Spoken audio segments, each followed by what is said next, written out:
Bonsoir Hervé Guillou. Bonsoir. Le salon Euronaval qui réunit les acteurs du secteur naval de défense vient de se refermer au parc des expositions du Bourget. Vous descendez à l'instant de votre voiture, vous venez de ce salon. Alors DCNS est l'un des acteurs français majeurs dans ce domaine. En deux mots, quel bilan tirez-vous très rapidement de l'édition 2016 d'Euronaval? Un bilan extrêmement positif. On est maintenant à la 25e édition. Euronaval est devenu le plus grand salon naval du monde dédié aux professionnels de la défense et de la sécurité. Nous avons eu plus de 150 délégations et surtout l'immense chance de jouer à domicile. Mm. Et donc pour nous, ça a été une opportunité formidable de rencontrer nos futurs prospects, mais aussi tous nos clients fidèles. Alors Euronaval fut l'occasion essentiellement de dévoiler pour vous la maquette de la future frégate de taille intermédiaire. Elle s'appelle la Bellara, du nom de l'unique vague géante qui arrive sur Osgore, dans le sud-ouest de la France. Un porte-hélicoptère révolutionnaire pour répondre au terrain d'opération de plus en plus numérique aujourd'hui.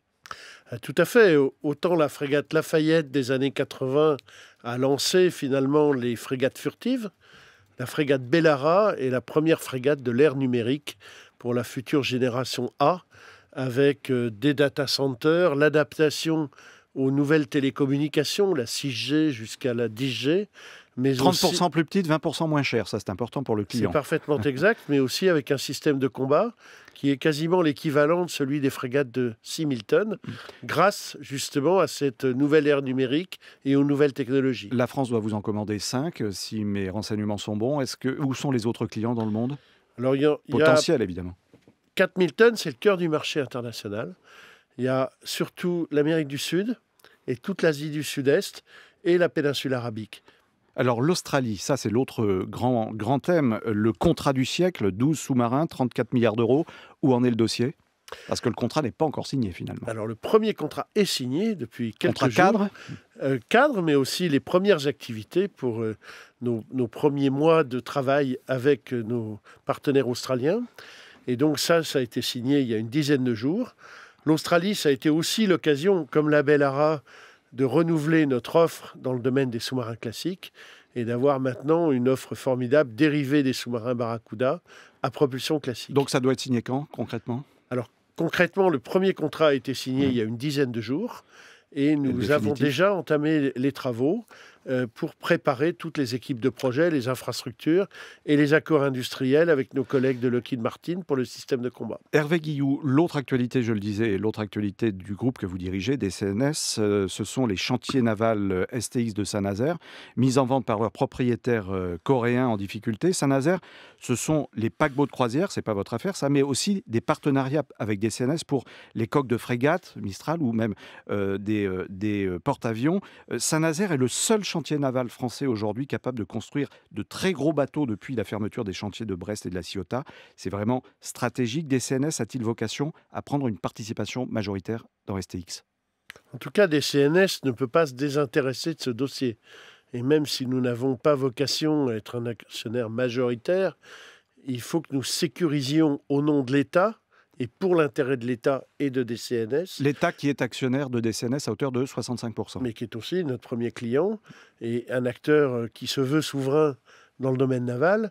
Et nous devons absolument sécuriser l'accès aux ressources de STX, qu'elles soient ressources physiques, les bassins, mais aussi une partie de l'ingénierie, pour être capable de fabriquer nos propres porte-avions, nos propres bâtiments porte-hélicoptères, mais aussi être capable d'exporter des grands navires de combat. Mais alors comment sécuriser tout cela? Est-ce qu'on ne doit pas considérer finalement ces chantiers, ou au moins une partie des chantiers de Saint-Nazaire, comme régaliens, c'est-à-dire qui relèvent des missions prioritaires de l'État, ce qui imposerait finalement à l'État, votre actionnaire, de s'impliquer fortement dans ce dossier? Qu'est-ce que vous attendez de l'État là-dedans?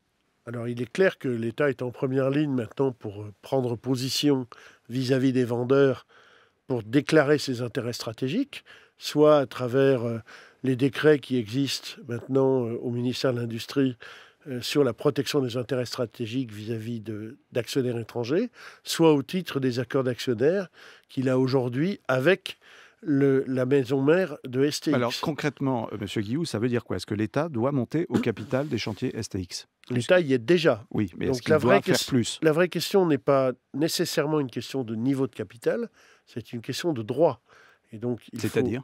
il faut avoir des accords avec les repreneurs pour sécuriser les intérêts stratégiques de la France en matière de gros navires, mais aussi sécuriser les intérêts stratégiques de DCNS pour l'exportation et éviter le redémarrage de guerres fratricides à l'export dans le domaine des frégates. Alors, vous surveillez ce dossier comme le lait sur le feu, évidemment. Quel problème poserait à vos yeux une reprise de XTX par un actionnaire chinois?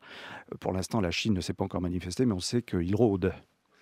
La question est liée évidemment à la liberté qu'aurait la France de disposer de cet outil indispensable pour ses propres besoins. Mais est-ce que Et ça ne pose pas des problèmes de souveraineté importants? Parce que la France est en concurrence avec la Chine, dans des pays comme l'Égypte. Les priorités stratégiques de l'OTAN, on le sait, l'OTAN et de la Chine ne sont pas alignées. Donc c'est un gros problème de souveraineté c'est finalement. donc bien pour ça que ça poserait un problème. Oui, mais concrètement, comment on fait? Concrètement, on expose son opposition à un certain nombre d'actionnaires si on considère qu'ils ne peuvent pas accepter les contraintes de souveraineté que nous voudrions pour nous-mêmes.